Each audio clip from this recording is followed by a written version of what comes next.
ये झूठ को भी आपके सामने इस प्रकार से पेश करेंगे कि इनका झूठ भी सच लगता है। लेकिन अगर हम लोग सच को सच की तरह आपके सामने लाए तो हमारा सच हेट स्पीच के अंदर आ जाता है। उसके बाद मुंबई पुलिस को टैग कर आशुतोष झा की गिरफ्तारी की मांग की जाती है और यही बातचीत हो रही है आजकल बिहार के सन ऑफ बिहार मनीष कश्यप के साथ। दोनों मामला क्या है समझने का प्रयास करते हैं और आपको बताता हूं कि लेफ्ट लॉबी एक्चुअल में काम कैसे करती है और आपके जितने भी यूट्यूबर्स हैं, खास करके हिंदूवादी यूट्यूबर, उनको चुन चुन के उन्हें टारगेट करना इनका पुराना खेल हो चुका है। लेकिन चलिए आज समझते हैं इनके प्रोपेगेंडा को। चलिए आज का वीडियो आरंभ करते हैं। नमस्कार साथियों, जय सनातन। स्वागत है आप सभी का अपने यूट्यूब चैनल आशुतोष थॉट्स के अंदर, जहां बात करते हैं सिर्फ सत्य सनातन की और हमारे हिंदुत्व इतिहास की। इसलिए हमारे हिंदुत्व इतिहास और हमारे सनातन धर्म से जिनका लेना देना नहीं है, अपना मुंह उठाकर यहां से दफा हो सकते हैं। हमें आपकी कोई आवश्यकता नहीं। और आज इस वीडियो के अंदर मैं अपनी बात करने वाला हूं। हम बताने वाले हैं कि किस प्रकार से अगर आप लोग हिंदू कंटेंट क्रिएटर हो और गलती से आप सनातन धर्म के विषय में ही केवल चर्चा करते हो, उनके हित की बात करते हो, तो किस प्रकार से एक पूरा का पूरा लॉबी आपके ऊपर टारगेट कर देता है, अटैक कर देता है। और इनके पेट में पीड़ा क्या है पता है? इनके पेट में पीड़ा यही है कि एक हिंदूवादी आवाज आगे कैसे बढ़ रहा है और आगे बढ़ रहा है तो लोग उसकी बात कैसे सुन रहे हैं और लोग उसकी बात सुन रहे हैं तो उसे फॉलो कैसे कर रहे हैं। बस यही पूरी पीड़ा है। और अभी जिसके बारे में बात करने वाला हूं, जिसका नाम है जुबैर। चलिए स्टार्ट करते हैं। मोहम्मद जुबैर। अब जिनको नहीं पता है कि मोहम्मद जुबैर कौन है, उनके लिए छोटा सा इंट्रोडक्शन दे देता हूं कि मोहम्मद जुबैर ये है। समझ में आ गया? बस इसका इतना ही बड़ा इंट्रोडक्शन है। वैसे शक्ल देखने लायक है नहीं, लेकिन फिर भी लगा देता हूं। ये मोहम्मद जुबैर ट्विटर के ऊपर हिंदुओं के विरोध में जितना हो सके उतना प्रोपेगेंडा चलाते हैं और हमारे ही हिंदू में जो कुछ लड़के लड़कियां हैं, इनका सपोर्ट बहुत अच्छे तरीके से करते हैं, क्योंकि फैक्ट चेकिंग के नाम पर यह बंदा इतने सारी नफरती चीजें फैलाता है, जिसके बाद अगर आपको इसने टारगेट कर दिया तो इसकी पूरी की पूरी लॉबी आपके ऊपर हाथ धोकर पड़ जाती है। इसका बेस्ट एग्जांपल अगर कोई हो सकता है तो वो एग्जांपल है नुपुर शर्मा जी का।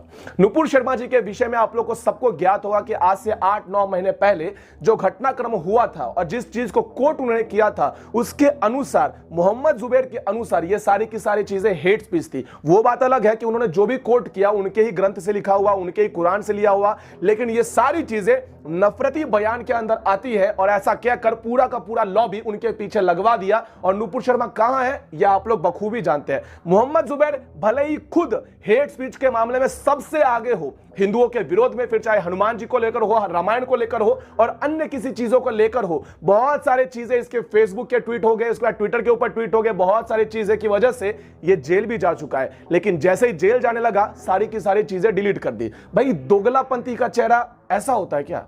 3 मार्च 2023 मुंबई का आजाद मैदान। मुंबई के आजाद मैदान पर आज से 1 वर्ष पूर्व भी हमने आंदोलन किया था। विषय था छत्रपति शिवाजी महाराज के जो गढ़ किले हैं, उस गढ़ किलों के ऊपर इस्लामिक अतिक्रमण को रोकना। छत्रपति शिवाजी महाराज के गढ़ किले हिंदवी स्वराज का दिव्य स्वप्न है और इस स्वप्न के ऊपर अब इस्लामिक अतिक्रमण बहुत ही तेजी से हो रहा है। इसके विरोध में आवाज उठाने के लिए सभी हिंदू एकत्रित आए। सभी हिंदुओं ने मुंबई के आजाद मैदान पर आंदोलन किया। मैंने वहां पर भाषण दिया, जिस भाषण के अंदर मैंने साफ तरीके से यही बताया कि छत्रपति शिवाजी महाराज के गढ़ किले हिंदुओं के हैं और इन हिंदुओं के गढ़ किलों के ऊपर इस्लामिक अतिक्रमण हो चुका है, जिसे रोकना हमारा परम कर्तव्य है। और यह भी कहा कि छत्रपति शिवाजी महाराज का हिंदवी स्वराज अगर पुनः प्रस्थापित करना है तो अपने भाई बहनों से ही खरीदारी करे, यानी कि मेरी मर्जी, मेरा अधिकार, मैं किससे कौन सी चीजें खरीदूं, ये सारे की सारी चीजें मेरी चॉइस आती है। लेकिन ये सारे भाषण को इन्होंने कम्युनल भाषण बताकर, हेट स्पीच के अंदर बताकर मुंबई पुलिस को टैग करते हुए यह कहा कि आशुतोष झा हेट स्पीच दे रहा है। इसके बाद और एक चीज हुई कि महाराष्ट्र के पर्यटन मंत्री मंगल प्रभात लोढ़ा जी ने 4 मार्च को ही ट्वीट करते हुए बताया कि 3 महीने के भीतर में एक स्वतंत्र समिति तैयार की जाएगी और छत्रपति शिवाजी महाराज के गढ़ किलों के ऊपर जिस प्रकार से अतिक्रमण हो रहा है, उस अतिक्रमण को हटाया जाएगा। अगर हमारे बयान और किसी प्रकार की बातें झूठ थी तो ये लोग कृपया आए, हमारे साथ चले, विशालगढ़ देखे, मलंगगढ़ देखे या लोहगढ़ देखे या छत्रपति शिवाजी महाराज के अन्य किसी भी गढ़ किलों को देखे, वहां पर इस्लामिक अतिक्रमण है या नहीं। अगर सच को सच की तरह कहना हेट स्पीच के अंदर आता है तो हां भाई, दिया हमने हेट स्पीच। मोहम्मद जुबैर जैसे लोगों की तकलीफ क्या पता है? इनकी तकलीफ यह है कि हिंदू रैली कैसे निकाल सकते हैं, हिंदू अपनी हक की आवाज कैसे उठा सकते हैं, हिंदू एकत्रित कैसे हो सकते हैं। हाँ, वो बात अलग है कि 1 वर्ष तक हमारे दिल्ली को चक्का जाम करके रखते हैं और ऊपर से बिरयानी आ रही है, ऊपर से खाना पीना आ रहा है, ये बात कहकर सारी चीजें प्रोपेगेंडा के तहत चलवा सकते हैं। ये इनका संवैधानिक अधिकार है। लेकिन अगर हिंदुओं ने रैली निकाली तो ये इनका संवैधानिक अधिकार हो ही नहीं सकता। और मंत्री आके आश्वासन दे कैसे सकता है कि छत्रपति शिवाजी महाराज के गढ़ किलों से हम इस्लामिक अतिक्रमण को हटा देंगे? ये कैसे हो सकता है भाई? ये इनका अधिकार है ही नहीं। बस यही पीड़ा इनके पेट के अंदर हो रही है। एक छोटी सी चीज मैंने और भी ऑब्जर्व की है, मुझे पता नहीं कितने लोगों ने देखा है। मोहम्मद जुबैर अपने ट्विटर हैंडल के ऊपर जिस प्रकार से फंडिंग रेस करता है, ये फंडिंग रेस करने वालों के ट्विटर हैंडल को पे जाकर देखना आप लोग कि ये ट्विटर हैंडल जिनके 50 फॉलोअर भी नहीं है, जिनके 10 फॉलोअर भी गिन के नहीं है, वो इसे 10,000 रुपए, 5,000 रुपए, 500 रुपए, 1,000 रुपए ऐसे भेजते रहते हैं। अब ये लोग जो इनको पैसे भेजते हैं, आखिर कौन लोग हैं जिनके फॉलोअर्स 10 भी नहीं, लेकिन बराबर महीना टू महीना इनके पास लाखों की फंडिंग जाती है? इस चीज की एक बार अच्छे से जांच हो जाए, तब पता चले कि मोहम्मद जुबैर को सच में कितने लोग रियल तरीके से पैसे भेजते हैं और कितने लोग अलग अलग तरीके से अपने पैसे इन तक पहुंचाते हैं। और एक महत्वपूर्ण बात, अगर मैंने वहां पर हिंदू हित की बात की, अपने लोगों को जोड़ने की बात की, मैंने किसी के विरुद्ध में बात नहीं की, अपने लोगों को एकत्रित करने की बात की, और उस एकत्रीकरण की बात के अंदर अगर तुम लोगों को हेट स्पीच नजर आता है तो 15 मिनट के लिए पुलिस हटा दो, हम 100 करोड़ को बता देंगे कि हम 25 करोड़ कौन है। इसे क्या कहोगे?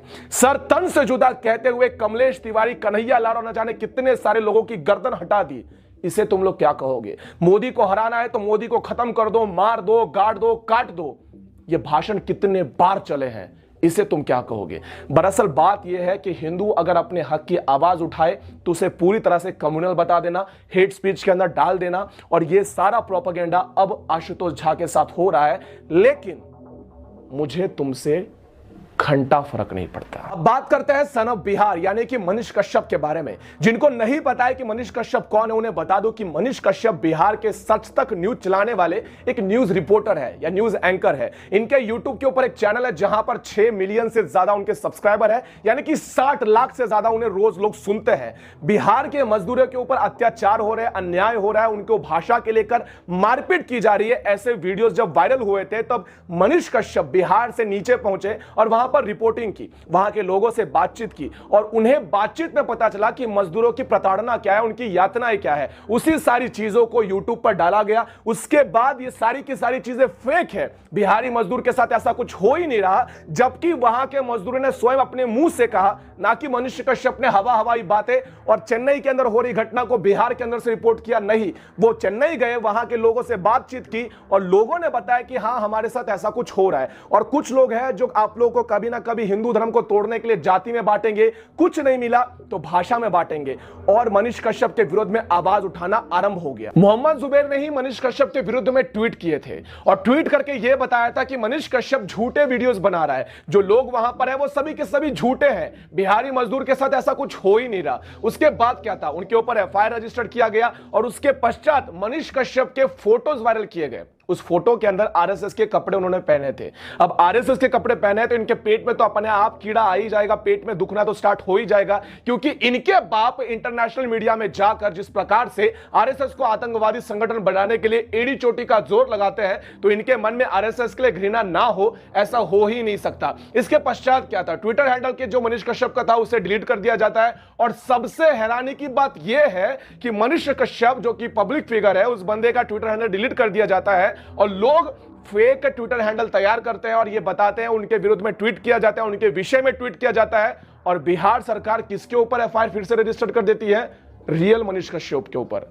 मतलब अजब सरकार चल रहा है, गजब कारभार चल रहा है और समझ नहीं आ रहा कि आखिरकार चल क्या रहा है। यानी कि मनीष कश्यप का सबसे पहले ट्विटर हैंडल डिलीट कर दिया जाता है, उसके बाद कोई फेक आकर खड़ा हो जाता है, उनके विषय में ट्वीट करता है और बिहार पुलिस उनके विरुद्ध में एफआईआर रजिस्टर कर देती है। अरे भाई क्या चल रहा है? और ऐसा एक नहीं, आप लोग को बहुत सारे चीजें मिल जाएंगी जो मोहम्मद जुबैर ने ट्वीट किया, उसके बाद लोगों को भड़काया, उनके समुदाय के लोगों को हम पर उकसाया और उसके बाद हमें टारगेट किया जाता है। गिन गिन कर, चुन चुन कर ये लोग हमारे कमेंट सेक्शंस में आते हैं, डीएम में आते हैं और मां बहन की गालियां देने में आगे पीछे कहीं नहीं देखते हैं। और मैं यही बात बार बार कह रहा हूं, आज ये वीडियो बनाने का उद्देश्य एकमात्र यही था कि मैं इनके कहने से या इनके कुछ बोल देने से, इनके एक ट्वीट से डर जाने वालों में से नहीं हूं। मैंने 10 मार्च को भी फिर से कार्यक्रम किया, 12 मार्च को भी किया, आने वाले समय में फिर करूंगा और लोगों को एकत्रित करने के लिए हमारे समाज में क्या अच्छा है क्या बुरा है यह बताने का काम कोई हिंदू ही करेगा, ना कि कोई पंचर साटने वाला करेगा।